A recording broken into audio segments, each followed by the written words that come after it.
Escudriñando las Escrituras con Ezequiel Rueda. Escudriñad las Escrituras, porque a vosotros os parece que en ellas tenéis la vida eterna. Bienvenidos a su programa Escudriñando las Escrituras. Yo soy el pastor Ezequiel Rueda. Nos alegra muchísimo tenerles con nosotros.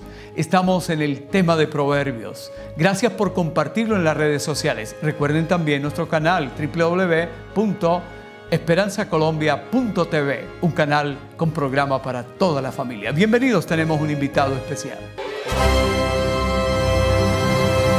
Sabiduría divina es el tema que vamos a abordar la próxima semana, pero todas las lecciones han sido de sabiduría divina, pero hoy es el tema de cuestión de vida o de muerte.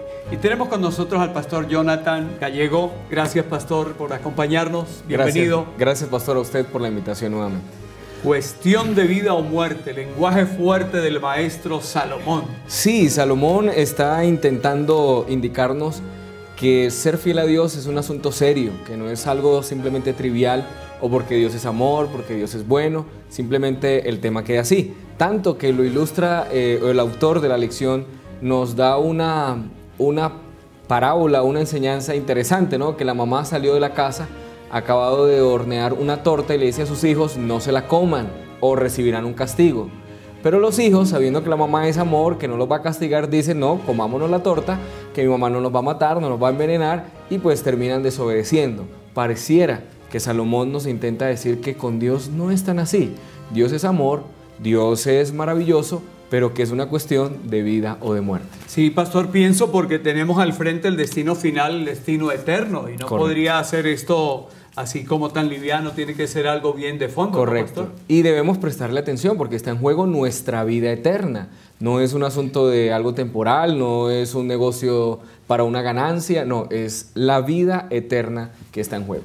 Y aquí aparece la ley en nuestra vida, pastor. ¿Por qué la ley? ¿Por qué su importancia en este destino eterno y en esto de vida o de muerte? La ley ha sido malinterpretada de muchas maneras y quienes como iglesia intentamos cumplir la ley también hemos sido señalados de legalistas o demás, pero la ley es fundamental para nosotros. De hecho, ahí en Proverbios capítulo 6, verso 21, dice así el sabio Salomón, hablando de los mandamientos, vamos a leer desde el 20. Guarda, hijo mío, el mandamiento de tu padre y no abandones la enseñanza de tu madre. Átalos siempre a tu corazón y enlázalos a tu cuello.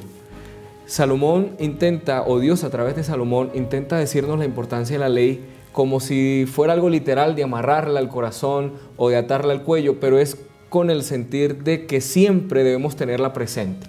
Siempre debemos tenerla presente. En la medida que la tengamos presente, estaremos más seguros. Lenguaje fuerte, pero también gráfico, ¿no, pastor? Sí, claro. Ahora, ¿ley externa o ley en el corazón? En el corazón, pastor, la ley ¿Y debe... qué significa eso? La ley debe partir de adentro, de una conexión con Dios. No es el acto de cumplir unos mandamientos, es el acto de conexión con Dios, o por lo menos así lo resalto yo en la lección. Permanecer o tener la lección siempre presente, la ley siempre presente, es un acto de estar siempre en conexión con Dios.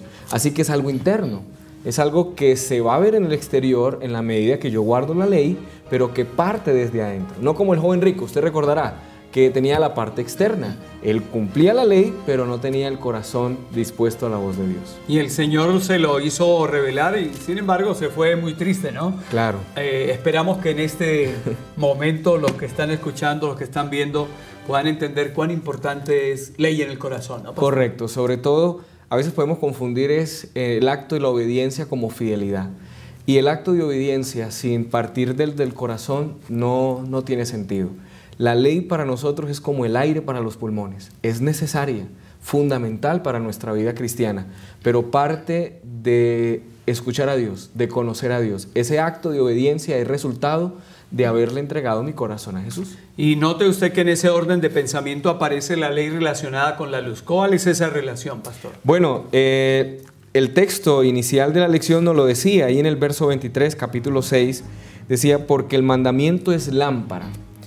Y me llama la atención que la ley, la Biblia, no solo en esta ocasión, habla de la ley y de la misma Biblia como una lámpara.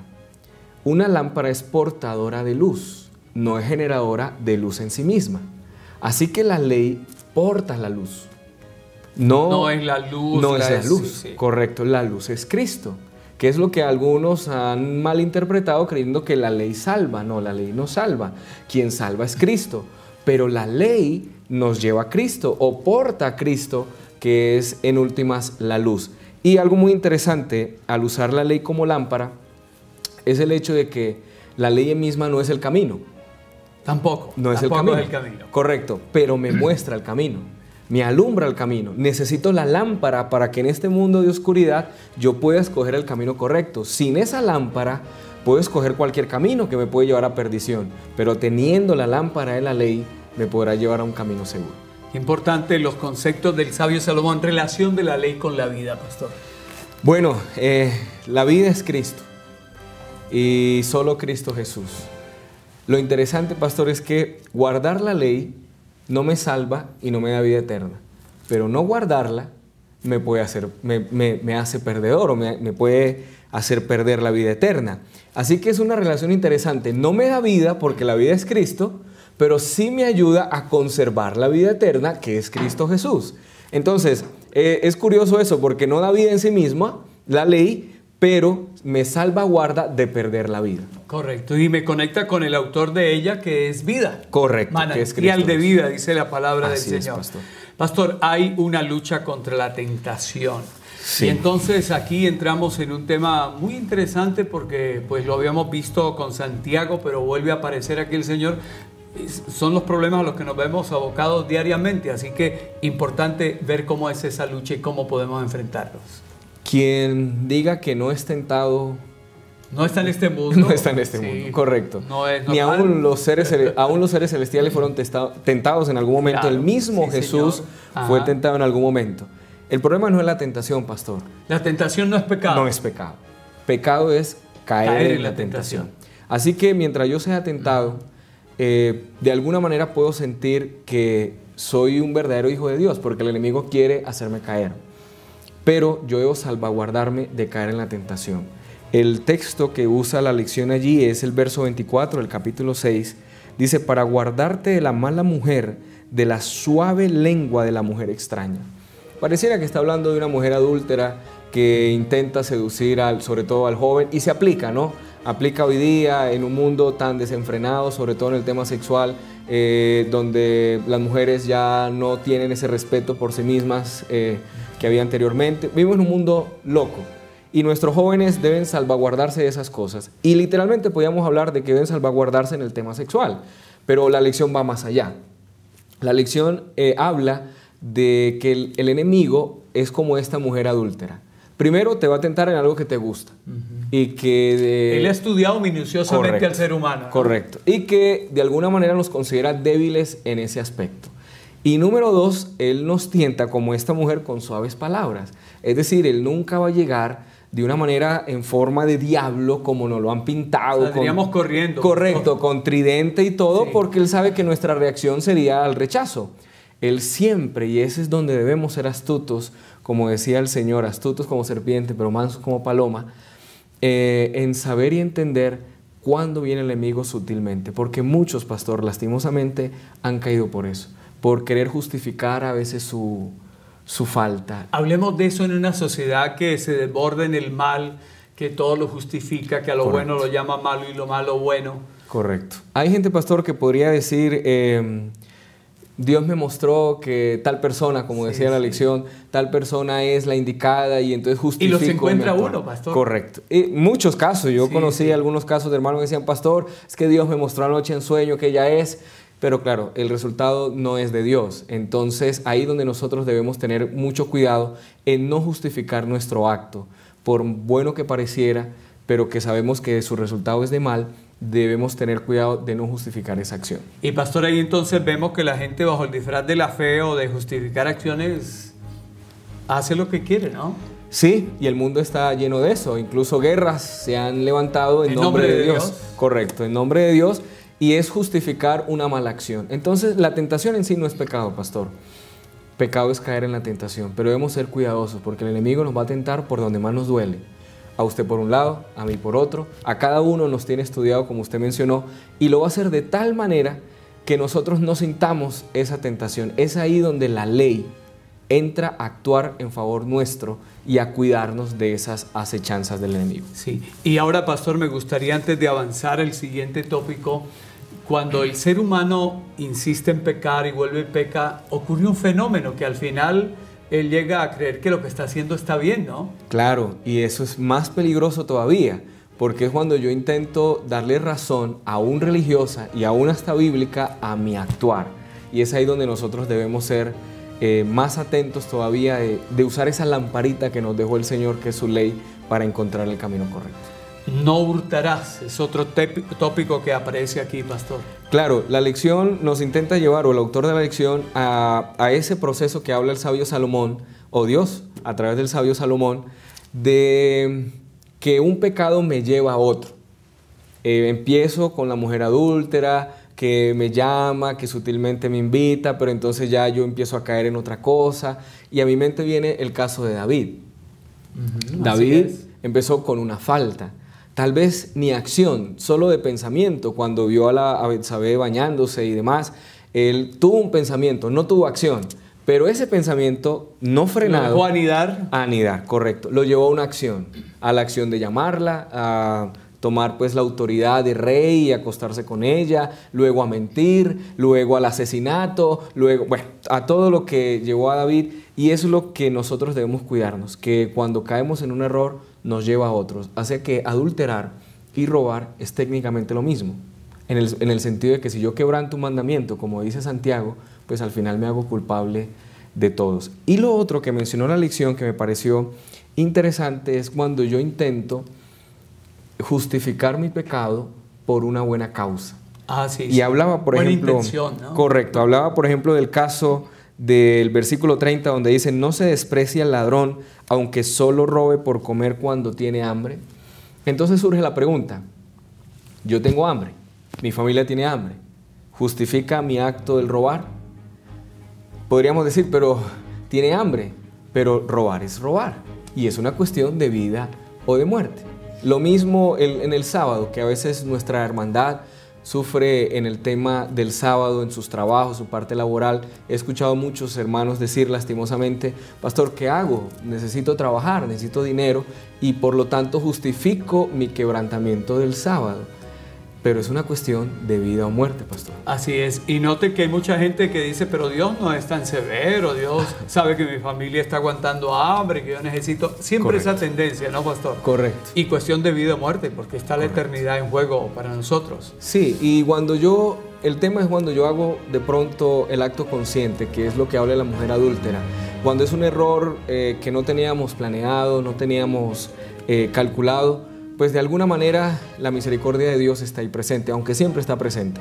Pero ¿qué pasa cuando yo hago el acto consciente, premeditado? Voy a quebrantar el sábado, lo repito, voy a quebrantar el sábado y mido porque voy a trabajar de 8 a tanto y me ha visto para trabajar. O con la mujer adúltera yo calculo la hora en que está, voy cuando esté sola. En fin, es un tema más delicado y ahí sí viene a ser de vida o muerte, porque yo conscientemente de mis actos estoy quebrantando la ley.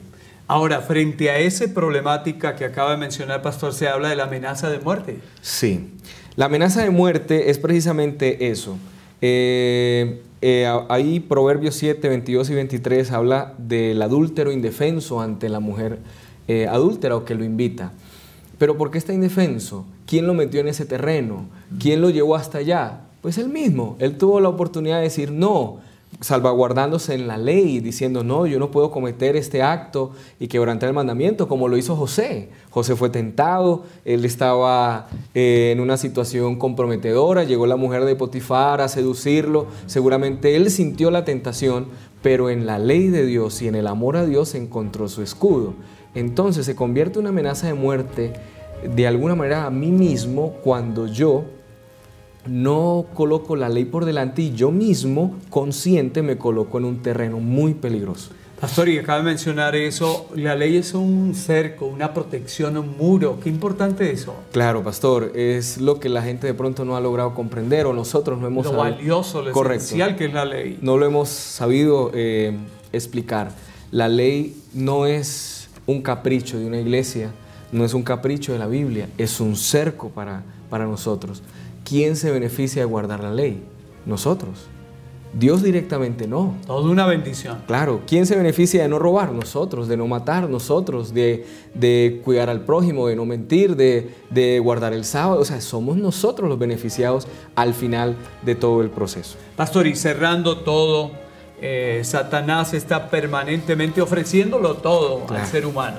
Es ahí donde entra un maravilloso texto que la lección nos trae de la sierva del Señor que me permito leer. Dice, Satanás le ofrece a los hombres los reinos del mundo a cambio de que ellos le entreguen la supremacía. Claro, pastor, ¿quién no quisiera ser rico, millonario, fama? Es algo natural de nosotros quererlo tener, y Satanás está dispuesto a darlo. Y atrevido, ¿no? Al mismo Jesús le ofreció todo. Correcto. Pero ¿a cambio de qué? A cambio de la vida eterna o muerte eterna. Entonces ahí se convierte en una cuestión de vida o muerte. Sigue diciendo el texto, muchos sacrifican así el cielo. Mejor es morir que pecar.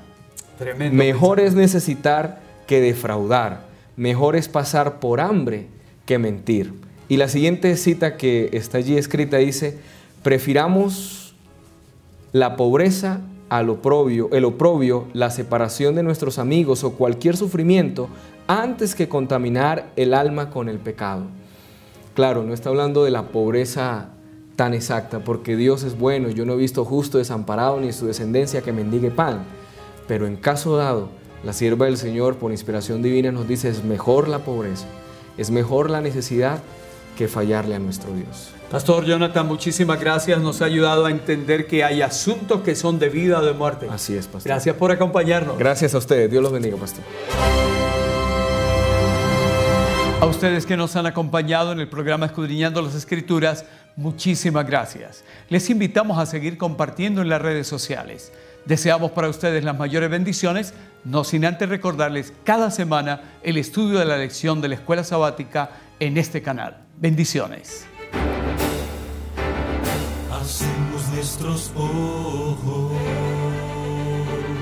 se acerca su venida, se oyen ya los pasos del Rey que se aproxima.